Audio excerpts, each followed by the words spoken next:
Il y a longtemps, vivait un jeune homme nommé Enobogne, qui était un jeune homme travailleur et ambitieux qui avait toujours rêvé de se construire une vie remplie d'amour, de stabilité et de succès. Enobogne était très riche et venait de rentrer d'Europe après des années de dévouement à sa carrière. Il sentit que c'était le bon moment pour s'installer et se marier. Un jour, alors qu'il faisait ses courses dans un supermarché, il rencontra Idara, une belle jeune femme en 2e année d'université. Le tout premier jour où il l'a rencontrée, il est tombé amoureux d'elle. Ils ont échangé leur numéro et ont commencé à parler fréquemment. Idara était tout ce que Enobogne avait cherché. Elle était intelligente, grande, jolie et pleine de vie. Ils sont tombés amoureux rapidement. Idara est devenue son tout. Il ferait tout ce qu'elle demanderait. Elle était très exigeante et attachée à sa famille, en particulier à sa mère. Enobogne, en raison de son amour pour elle, ne s'est jamais plaint et a toujours subvenu à ses besoins. Il a commencé à payer ses frais de scolarité et tout ce qui la concernait est devenu sa responsabilité. Un jour, Idara l'appela au téléphone et lui dit « Enobogne, s'il te plaît, j'ai besoin d'argent pour acheter une nouvelle perruque et j'ai aussi besoin d'un nouveau téléphone. » Dit Idara en parlant à Enobogne au téléphone. « C'est ma petite chérie, dit-il. Mais je t'ai acheté une perruque la semaine dernière? Non? Je sais, celle que tu as achetée était de couleur noire. J'ai besoin d'une couleur marron et pour mon téléphone, je dois passer à l'iPhone 16 Pro Max. Et s'il te plaît bébé, j'ai aussi besoin d'aller voir ma mère et je ne veux pas y aller par la route. Je veux prendre un vol, dit Idara. Ah. Mais Idara, tu es allé voir ta mère la semaine dernière et tu veux y retourner, demanda Enobogne. Tu ne sais pas à quel point j'aime cette femme. Elle est tout pour moi. Ma mère et mes frères et sœurs sont très importants pour moi. Très.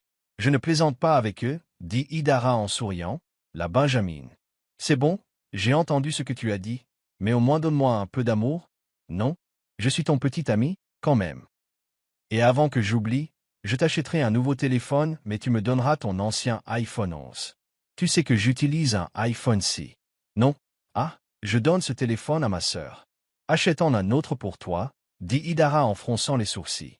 D'accord, pas de problème. Tu sais que tu es mon sucre d'orge. Tout ce que tu veux, tu peux l'avoir, dit Enobogne en terminant l'appel. Enobogne mourait d'amour. En fait, c'en était fini de lui. Idara lui avait retourné le cerveau par amour. Il ferait n'importe quoi pour la rendre heureuse. Après 5 mois de relation, Enobogne a demandé Idara en mariage, qui était si heureuse et a accepté sa demande. « Oh mon Dieu, Enobogne, tu ne cesses de me surprendre. Je t'épouserai, dit Idara avec beaucoup d'enthousiasme en acceptant la bague. Mais il y a quelque chose de très important que je veux te dire, dit Idara en souriant. Tu sais que je ne plaisante pas avec ma famille, surtout avec ma mère. Enobogne, promets-moi que tu prendras soin de ma mère et je veux aussi que tu envoies mon frère aîné à l'étranger pour qu'il puisse y créer une entreprise, et ma sœur aînée aussi. Je veux que tu lances une entreprise pour elle, dit Idara en regardant Enobogne qui sourit et lui dit. Tu sais que ce n'est pas un problème. J'en suis capable, hein? Tu n'as pas à t'inquiéter, l'assura-t-il. Idara se précipita chez sa mère pour lui annoncer ses fiançailles. Madame, garde cette excitation pour plus tard et assieds-toi. Ce que je vais te dire maintenant, personne ne me l'a dit, pas même ma mère. Alors ouvre grand tes oreilles et écoute, d'accord? Dit la mère d'Idara, ton mari n'est pas ta famille, toi. En fait, même tes enfants ne sont pas ta famille. S'il devait arriver quelque chose maintenant, l'homme que tu appelles ton mari ne sortirait même pas pour faire quoi que ce soit pour toi. Je parle par expérience. Tu sais ce que ton père m'a fait avant de mourir, n'est-ce pas? Dit la mère en regardant Idara qui sourit alors et lui dit. Maman, tu n'as pas besoin de me le dire. Je lui ai déjà clairement fait savoir que ma mère et mes frères et sœurs sont ma priorité numéro 1, dit Idara. Bien, c'est ma fille. Il vaut mieux que tu le tiennes dans le creux de ta main maintenant, avant le mariage. Hein? Répondit la mère. Quelques jours plus tard, Enobogne et Idara se sont mariés et leur mariage était fastueux, comme Idara l'avait demandé.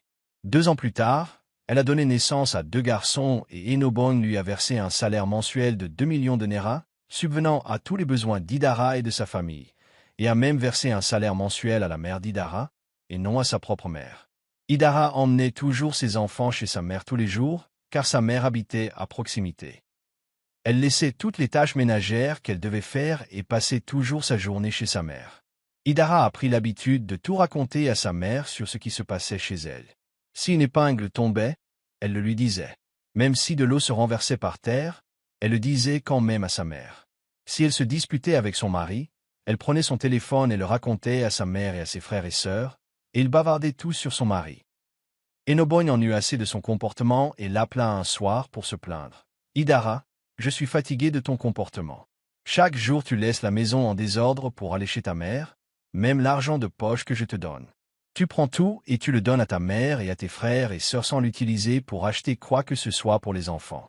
Tu n'as même pas d'économie, dit Enobogne, l'air très triste. Attends un peu s'il te plaît. Alors tu veux semer la zizanie entre moi et ma mère. Donc, donner de l'argent à ma mère est maintenant un crime, dit Idara en fulminant. Je ne dis pas que donner de l'argent à ta mère ou aller chez elle est mal, mais tu le fais de la mauvaise manière et au mauvais moment. D'accord, regarde juste l'heure à laquelle tu es rentré aujourd'hui. Il n'y avait pas de nourriture à manger. Nous avons dû manger de la pizza. L'argent que je te donne pour l'entretien, tu donnes tout à ta mère. As-tu oublié que j'ai aussi mis ta mère sur un salaire mensuel? Demanda Enobogne. Et alors, s'il te plaît, ne me dérange pas, je t'en supplie, au nom de Dieu. Après que je t'ai dit que ma famille était ma priorité numéro 1 avant que tu ne m'épouses, dit Idara en fronçant les sourcils, regarde juste la mentalité que tu as. Alors moi, ton mari, et les enfants, nous ne sommes pas ta famille? Demanda Enobogne, mais Idara l'ignora et alla se coucher. Enobogne, après une longue réflexion, a décidé de créer un élevage de volailles pour sa femme afin de l'occuper et de l'empêcher d'aller constamment chez sa mère. Le lendemain, il l'a appelé et lui a parlé de ses projets. Idara, je vais lancer un élevage de volailles et je veux que tu en sois responsable pour que je puisse m'occuper d'autres affaires aussi. Tu sais que nous n'avons pas encore terminé notre maison au village. Je vais acheter 500 oiseaux, 250 vieilles pondeuses et 250 poulets de chair.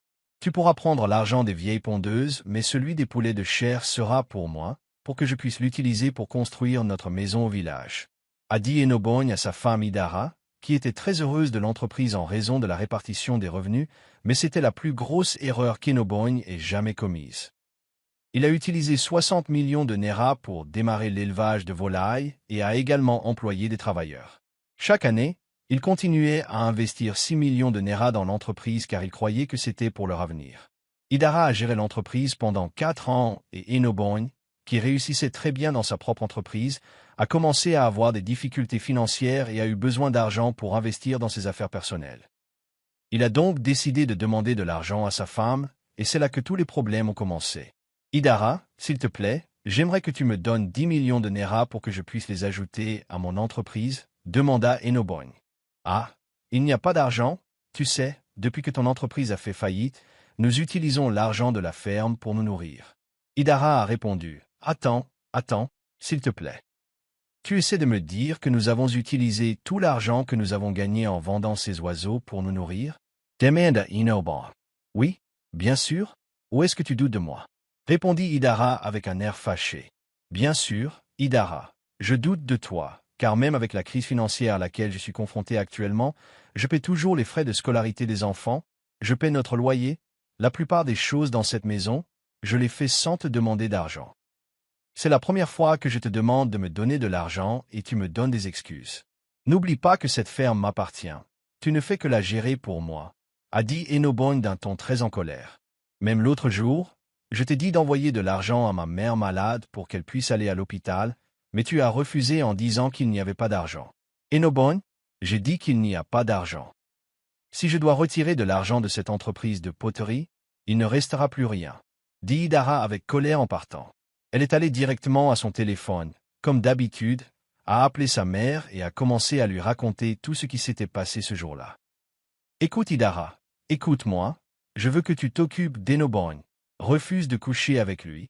En fait, dis-lui de te payer avant qu'il ne te touche pour qu'il apprenne sa leçon, a dit la mère d'Idara d'un ton très en colère au téléphone avant de raccrocher.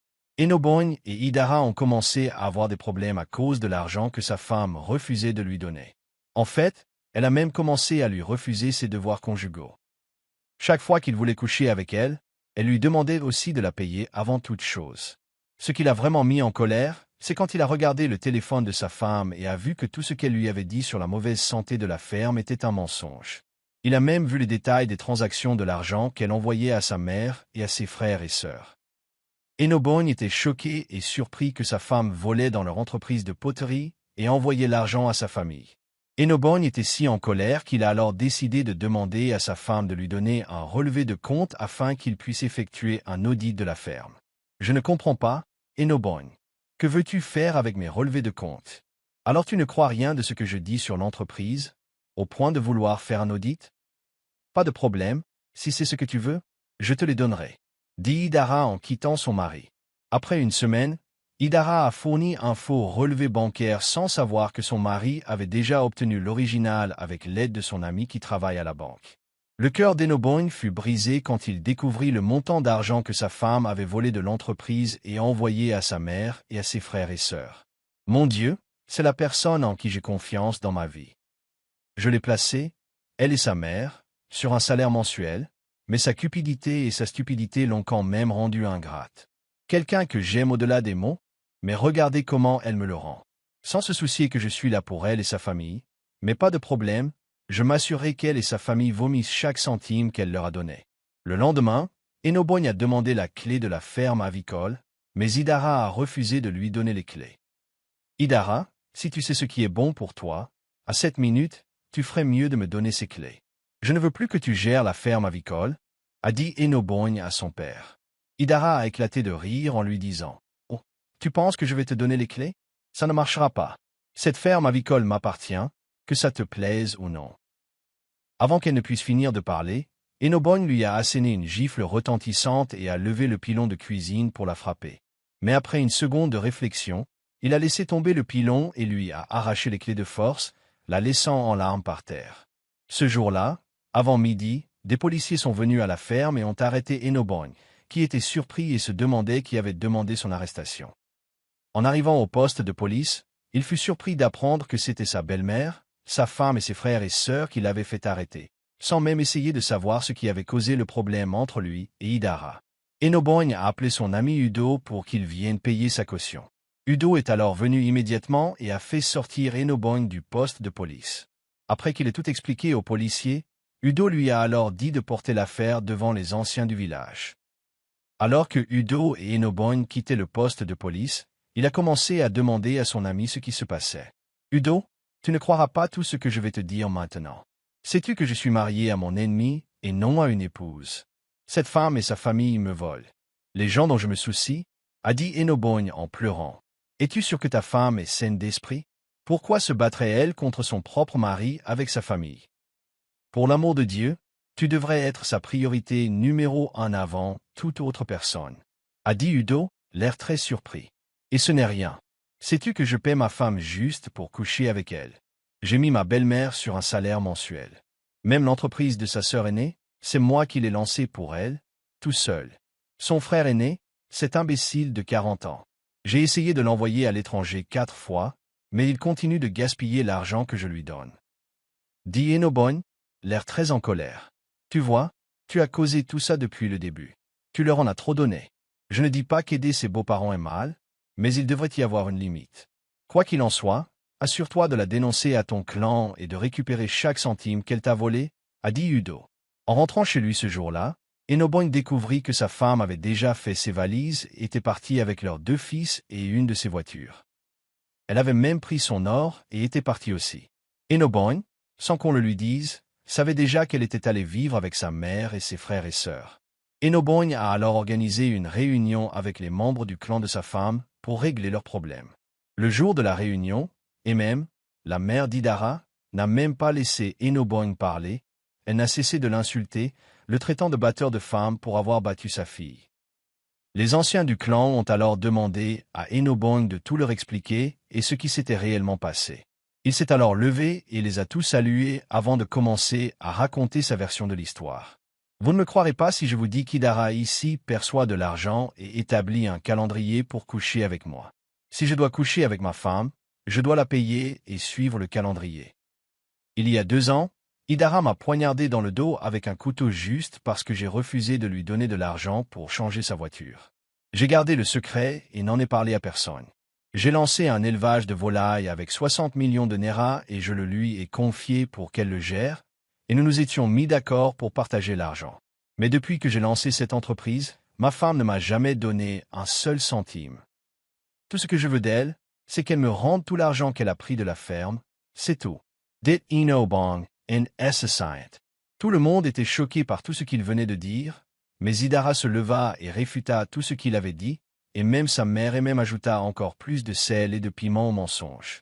Enobong, voyant comment toute la situation tournait, décida de laisser tout entre les mains de Dieu et quitta la réunion avec colère. Idara, tu vois ce que je te disais, ton mari n'est pas ta famille. Regarde juste comment il est venu ici pour te couvrir de honte juste à cause d'une simple ferme avicole. Dit Amen en Rechardant Idara. Maman, Dieu merci. Je t'ai écouté et j'ai économisé tout cet argent sur tes comptes bancaires. Dit Idara en Shuriant. Enobong rentra chez lui et se rendit directement chez son ami qui lui demanda comment s'était passée la réunion. Pourquoi les femmes sont-elles comme ça? Pourquoi? Dit Enobong, les larmes coulant sur ses joues. Je prends très bien soin de ma femme et de mes beaux-parents, plus que je ne prends soin de ma propre mère.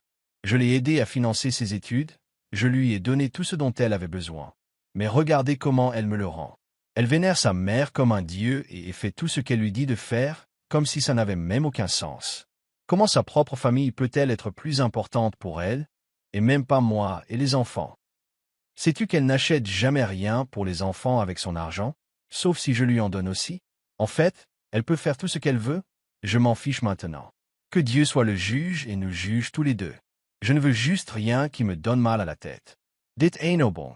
Calme-toi, d'accord, et assure-toi de lui envoyer de l'argent pour s'occuper des enfants, juste pour leur bien. Dit Udo en lui tapotant les épaules. Idara vit maintenant avec sa mère, profitant de l'argent qu'elle a volé à Enobong et même de l'argent qu'il lui envoie pour l'entretien des enfants. 2 ans plus tard, il a arrêté de lui envoyer de l'argent et tout l'argent sur son compte avait disparu car elle l'avait déjà donné à ses frères et sœurs et à sa mère, et c'est à ce moment-là que sa mère elle-même a commencé à montrer son vrai caractère. Chaque fois qu'Idara lui demandait de l'argent pour acheter des choses pour les enfants, elle donnait des excuses en disant qu'elle n'avait pas d'argent.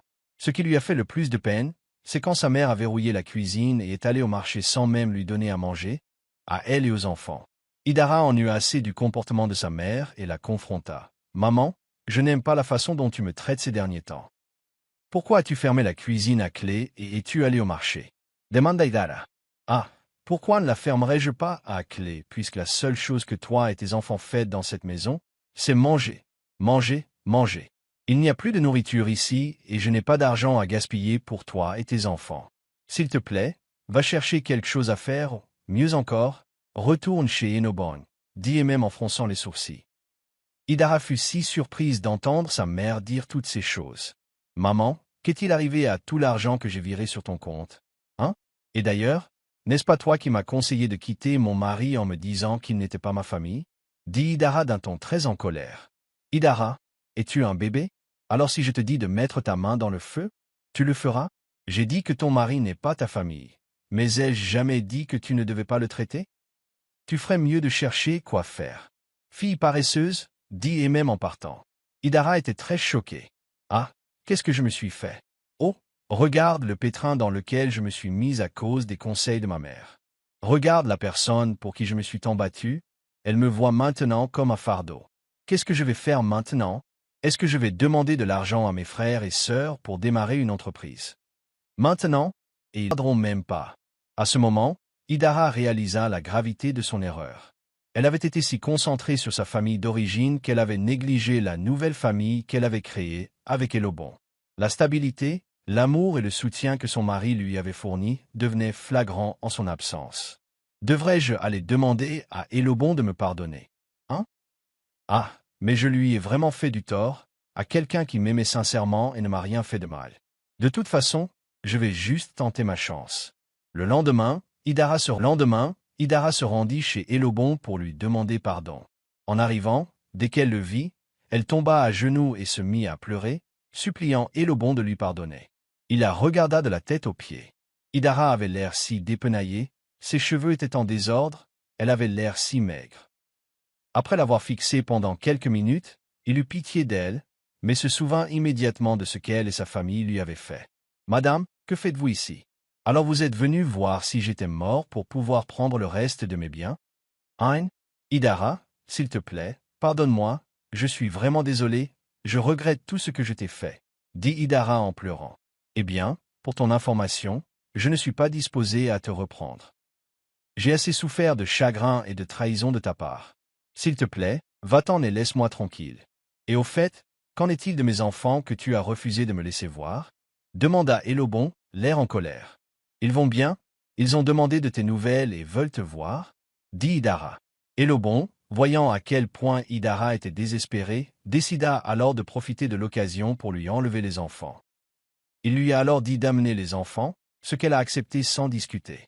Après qu'elle ait amené les enfants pour rester avec Elobon pendant quelques jours, Elobon a pris ses enfants et a déménagé dans un autre état sans le dire à Idara.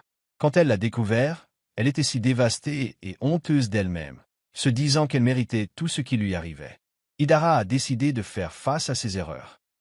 Elle a commencé une petite entreprise avec le peu d'argent qui restait sur son compte. Elle a commencé à frire des akaras et à les vendre pour survivre. Chaque jour, alors qu'elle se tenait sous le chaud soleil à cuisiner des akaras chauds, elle pensait à l'amour et à la sécurité qu'elle avait rejetés. Au fil du temps, les mains et la peau autrefois belles d'Idara ont commencé à devenir rugueuses à cause du travail et son cœur lourd de regrets. Elle avait appris sa leçon à la dure. Elle a réalisé qu'aucune somme d'argent ne pouvait remplacer la confiance, l'amour et la tranquillité d'esprit qui accompagnent une bonne relation. Salut les amis, nous sommes arrivés à la fin de cette histoire intéressante, j'espère que vous l'avez appréciée et que vous en avez tiré quelque chose. Merci beaucoup d'avoir regardé jusqu'à la fin, j'apprécie vraiment votre soutien et votre temps. J'aimerais savoir ce que vous pensez de cette histoire. Croyez-vous que votre partenaire est votre famille? Lorsque vous faites face à une crise, vers qui vous tournez-vous en premier? Votre partenaire ou un parent? Faites-le moi savoir dans la section des commentaires. Et pensez-vous qu'Enobon a bien fait de refuser de pardonner à Idara et de laisser le passé derrière lui? Faites-le moi savoir dans la section des commentaires, s'il vous plaît. Et s'il vous plaît, si vous n'êtes pas encore abonné à ma chaîne, faites-le. C'est gratuit. Et n'oubliez pas de partager mes vidéos avec vos proches et de soutenir notre chaîne en aimant aussi nos vidéos. Merci beaucoup d'être passé. Je vous verrai dans notre prochaine histoire. Au revoir.